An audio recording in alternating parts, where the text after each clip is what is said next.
Fala, amantes da saúde, tudo bem com vocês? Bem-vindos ao canal Nutricionalizando. Prazer, o meu nome é Everton Barbosa, eu sou acadêmico de nutrição. E aqui nesse canal eu falo um pouco sobre alguns assuntos referentes ao mundo da nutrição e ao mundo da saúde também. Trago de maneira clara e objetiva, através de evidências científicas, se as informações que as pessoas falam tanto sobre determinado assunto são realmente verídicos ou não. Nesse vídeo eu vou falar um pouco sobre a creatina, o seu conceito, os seus mecanismos de ação, como ocorre realmente o seu funcionamento e seu devido funcionamento no organismo dos seres humanos e se existe uma indicação ou contraindicação desse suplemento vigente nas evidências científicas. Então, se você ficou curioso para saber um pouco sobre esse suplemento alimentar, fica comigo que eu vou te explicar após a vinheta.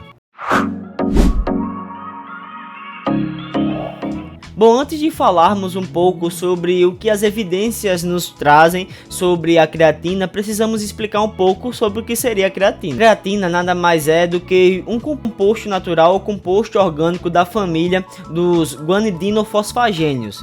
É um composto que ele é sintetizado ou produzido a partir da junção de 3 aminoácidos, sendo eles arginina, glicina e metionina. E da junção desses 3 aminoácidos não essenciais já citados, com a presença de outras enzimas, nós temos a molécula de creatina, ou como é abordado nos estudos científicos, como fosfocreatina, que seria a creatina ligada a uma cadeia de fosfato, que vai ter a maior presença na musculatura esquelética dos indivíduos, que seriam a musculatura normal, o músculo do bíceps, do quadríceps, do tríceps e entre outros músculos. Esse composto natural ou composto orgânico, ele é sintetizado de maneira natural pelo nosso organismo, pelo fígado, pelos rins e também pelo pâncreas, mas ele tem uma maior produção no fígado e nos rins, sendo que na maioria das vezes a sua produção são em quantidades mínimas. Então precisamos adquirir um maior aporte de creatina de maneira exógena, ou seja, utilizando, por exemplo, da nossa alimentação para estar adquirindo um maior estoque de creatina. Esses estoques de creatina vindo de maneira endógena, sendo produzida pelo nosso organismo,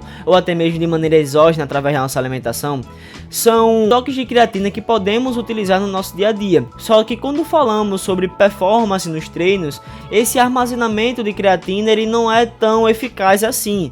Por isso que recorremos a uma maior quantidade de creatina. A creatina ela existe também nas carnes vermelhas e nos frutos do mar. E então, por que a gente não consome mais carne e daí temos mais creatina? Porque daí a gente teria que consumir muita carne para estar suprindo esses estoques de creatina e tá com um alto estoque de creatina via intramuscular. E não é tão vantajoso a gente consumir meio quilo a 1 quilo de carne por dia para estar suprindo esses estoques de creatina. Não é tão viável, pois proteína em excesso no corpo também ela é nociva. E eu irei explicar a partir dos próximos vídeos do canal. Sendo assim, para a gente melhorar a performance muscular e aumentar os estoques de creatina, os estudiosos, os científicos das empresas, eles resolveram criar um suplemento alimentar com base apenas na creatina. A gente consegue fazer a ingestão dessa creatina sem comer tanta carne assim e evitando outros problemas renais e entre outros problemas desencadeados a uma proteína alta no nosso organismo. Já falamos um pouco sobre as propriedades e as características da creatina, mas como é que ela funciona? A creatina ela trabalha na ressíntese de ATP. Sabemos que quando a gente se locomove ou quando a gente levanta um peso ou até mesmo contrai os nossos músculos, nós gastamos energia, isso é claro. E essa energia ela é gasta através de ATP, que seria o nosso substrato energético. O quanto mais a gente tem ATP no nosso organismo, mais a gente tem energia e automaticamente força para desempenhar nossas funções. Então, se a creatina ela trabalha na ressíntese de ATP, nos dá mais energia, automaticamente ela vai nos dar mais força. Se a gente tivesse ATP infinito, a gente iria se tornar um Superman da vida. Só que vamos com calma, a creatina ela tem sim o poder de ressintetizar o ATP, sendo que essa ressíntese de ATP não ocorre de uma maneira tão exacerbada assim. Ela recupera um pouco da parte de ATP gasta para você estar tendo um maior rendimento esportivo. Quando contraímos o nosso músculo ou desempenhamos alguma atividade física a curto período de tempo com a alta intensidade, nós gastamos ATP. E nesse gasto de ATP, nós transformamos esse ATP, perdemos uma molécula de fosfato e se transforma em ADP. E esse ADP a gente não consegue mais utilizar como substrato energético para desempenhar nossas funções. E a creatina ela faz justamente isso, pega esse ADP que a gente não conseguiria mais utilizar, doa uma cadeia de fosfato para esse ADP e retransforma ele em ATP. Ou seja, a gente consegue reutilizar esse ATP perdido, parte desse ATP perdido, e daí conseguimos fazer uma meia repetição do treinamento resistido ou da musculação, por exemplo. E você vai me dizer, mas meia repetição, ela é tão esdrúxula, é tão pouco. E se a gente transformar isso em dados, vamos dizer que você faz 4 exercícios de 4 séries. Nós temos 16 séries. Então se a gente faz uma meia série a cada um desses, nós temos 8 séries a mais. Pois se a gente multiplicar essas 8 séries por um dia, uma semana, um mês, um ano, a gente vai ter um potencial muito maior de rendimento esportivo e a gente vai estar acelerando o nosso ganho de massa muscular. Já sabemos o quão interessante é o funcionamento da creatina.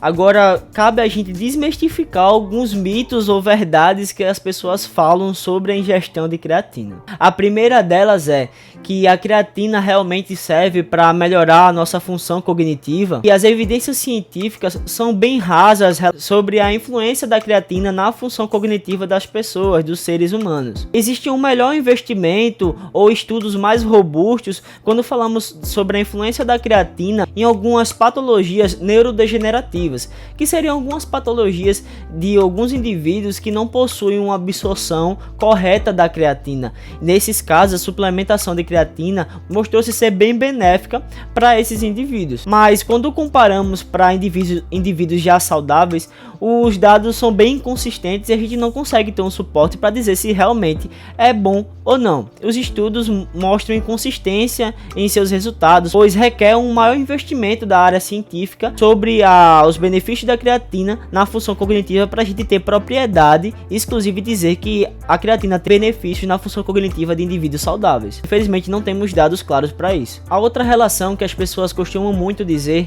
é sobre a influência da creatina para idosos, pois as pessoas têm dúvidas se a creatina ela tem alguma faixa etária exclusiva ou não. Sabemos que a creatina ela não tem recomendação para pessoas menores que 18 anos. Isso se dá porque geralmente indivíduos menores que 18 anos não possuem a sua musculatura totalmente desenvolvida.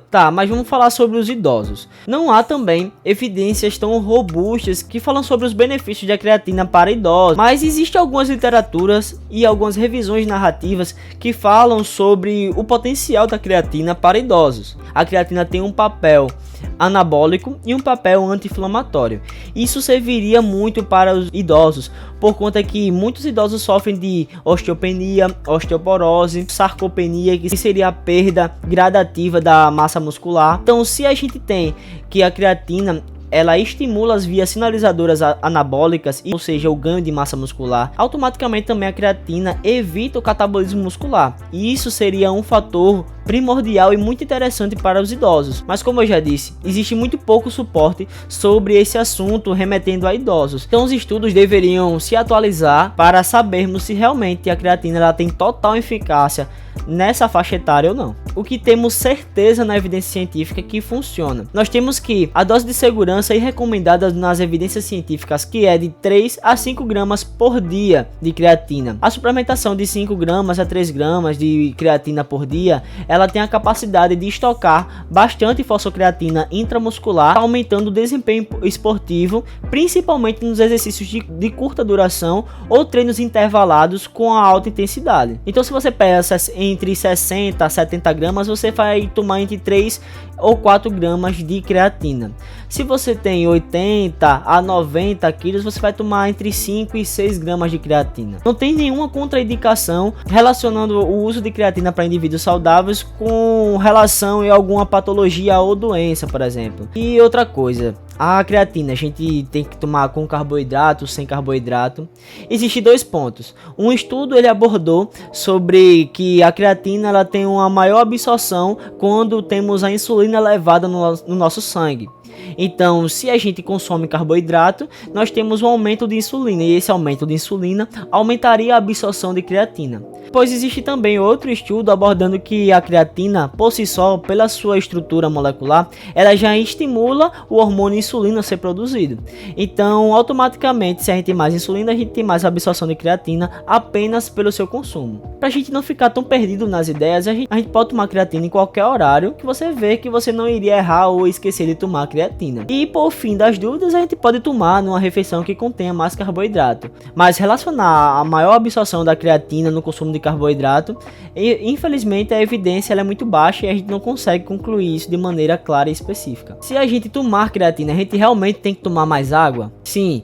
A gente tem que consumir mais água, porque a creatina por si só ela é uma molécula osmoticamente ativa, ou seja, ela atrai água para os locais de armazenamento, por exemplo, o músculo. E como ela atrai água para os músculos, ela acaba retirando um pouco dessa água do nosso organismo, que seria desempenhada para outras funções. Então é sim recomendado que você faça a ingestão de 1 litro de água a mais do que as suas necessidades hídricas diárias já consumidas. Então, através desse vídeo, eu procurei resumir, com base em evidência científica, o que realmente é verdade ou não. Nós temos mais evidências robustas, artigos científicos robustos, quando falamos do uso da creatina num treinamento resistido ou num treinamento de força. E, infelizmente, temos evidências baixas ou evidências esdrúxulas ainda quando comparamos ao uso de creatina, os benefícios da creatina sobre idosos ou a função cognitiva. Eu espero que o investimento nas evidências científicas do uso da creatina em inúmeras funções e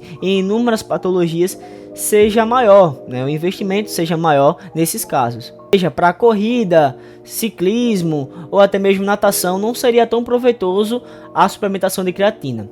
Claro, cada caso é um caso, por isso que devemos procurar sempre um profissional da saúde que entenda do assunto para estar avaliando as suas particularidades e peculiaridades para passar um tratamento exclusivo para você. Eu espero que através desse vídeo eu tenha te ajudado com alguma coisa. Se eu te ajudei, então me ajude também. Se inscreva no canal, deixa o like, ativa o sininho de notificação, compartilhe esse vídeo com algum amigo seu que tenha dúvida sobre o que é a creatina ou o seu funcionamento, ou até mesmo um rato de academia aí que tenha curiosidades sobre suplementação e treino. Obrigado por sua atenção e até a próxima. Valeu!